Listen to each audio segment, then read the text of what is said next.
Let's go next to Audrey in Georgia. Audrey in Georgia, you're on the air. Oh, hi.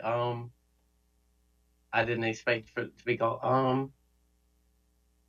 Did you see recently about the accidental shooting involving a woman who meant to tase a woman, uh, a man that was being arrested? Yes, we covered that earlier this week. All right, I wanted to ask your opinion on something. What do you think should be the outcome for the police officer in this situation? Do you think she should be charged with manslaughter? Do you think they should simply bar her from police service and let her off the hook? What do you think? It's not for me to say. She has been charged with second degree manslaughter, I believe I just read. Uh, Yes, yes, yeah. and so it's going to be up to a court to decide that. My opinion about what the outcome would be was that she is not going to see a guilty criminal verdict in a court of law. My prediction was on the criminal side, it will probably plead out and there will be a big financial settlement civilly. That's my prediction. But I think that now that the second degree manslaughter charge has come forward, we just have to let it, I don't have all of the evidence. I've seen the video, I've seen commentary. We need to go through the process. Yeah, I was talking about somebody else earlier. I think most people can agree that this was, an accident. It's just, Now, the thing about what calling it should, an accident, I think that there's a better way to say it. Her intention did not appear to be to shoot the victim. yeah, Whether we say that that's an accident or we say this is negligence by someone whose job is supposed to be to know, do you have your taser or your gun in your hand?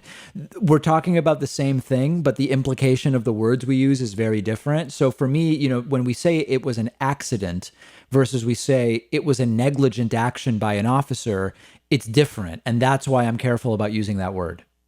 oh yeah, of course. Thank you for correcting me on that. But what I'm interested in is like the further action that should be taken to prevent these things from happening in the future. Yeah. So, as we were talking about this yesterday in this server, and somebody pointed out that the service weapons that they use in the Minnesota police force, the taser that they specifically use, made by Axon, is extremely similar in shape, in color, and in weight to their service pistol. Mm. And it doesn't surprise me learning that something like this would happen. Well, So there's something another absolutely aspect. needs Let to. me ask about another aspect. Maybe you know this, Audrey. Maybe you don't. Is it accurate that officers carry their gun and taser on their?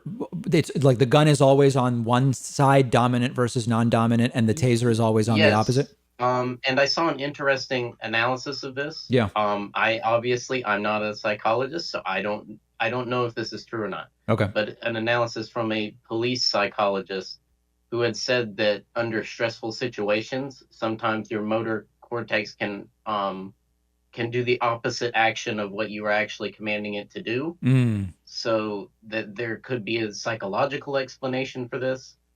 I don't know the validity of that though, Yeah, and that I I don't certainly know question about. it as it's coming from a police psychologist. Right. Yeah. No, that I don't know about either. Listen, I think that I am very comfortable having watched the video in saying the officer did not intend to shoot the victim, but that to me does not tell me what I need to know in order to determine what should happen in a court of law, and that's what the system is now going to have to adjudicate. Yeah, personally, I think she should be convicted of manslaughter Hmm. simply for the fact that imagine that this was a minority in this exact same situation. I believe that they would be convicted of Mm. manslaughter, You're saying a and minority officer? yeah, in a similar situation, Okay. I think that they would likely, in a court of law, not be seen as fairly as a white, more privileged police officer. Got And it. I don't think that it would be fair for them to get charged and convicted and for somebody else not to. Okay. Very good. Audrey, I appreciate it. All right, thank you very much. All right. Let's see who else we can hear from today. How about we speak to um Let's go to Tony from California. Tony from California, you're on the air. Hello? Hello. Oh, yeah, I was in class, sorry. I have a question regarding Joe Manchin Sure. last weekend when he was talking about when he said that what was it? He will not vote to eliminate or reform the filibuster Right. or weaken. Sorry. Yep. And I have mixed thoughts about what he meant by weaken, Okay. such as maybe by nuking the filibuster for certain types of legislation, Okay. or just for any type of reform. So I'm just wondering what you think about that. I think at this point, it's very clear that Joe Manchin is not willing to do anything at all to change the filibuster, is the way I'm interpreting it. So for me, I don't even find it necessary to analyze what would be on one side of the line and on the other side of the line. I'm not getting the impression he's willing to do anything.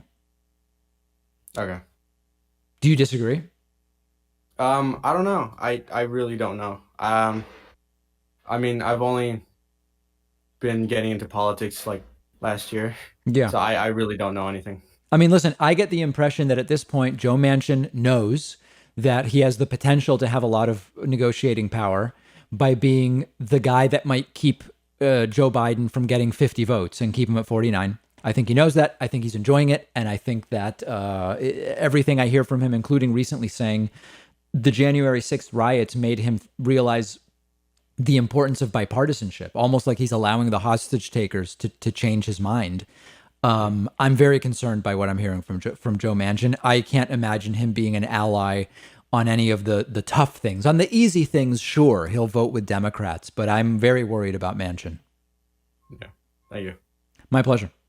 All right. Thanks, everybody who called in. We are going to go to a break. We will take calls again very soon. And as always, I'm sorry I was not able to get to everybody.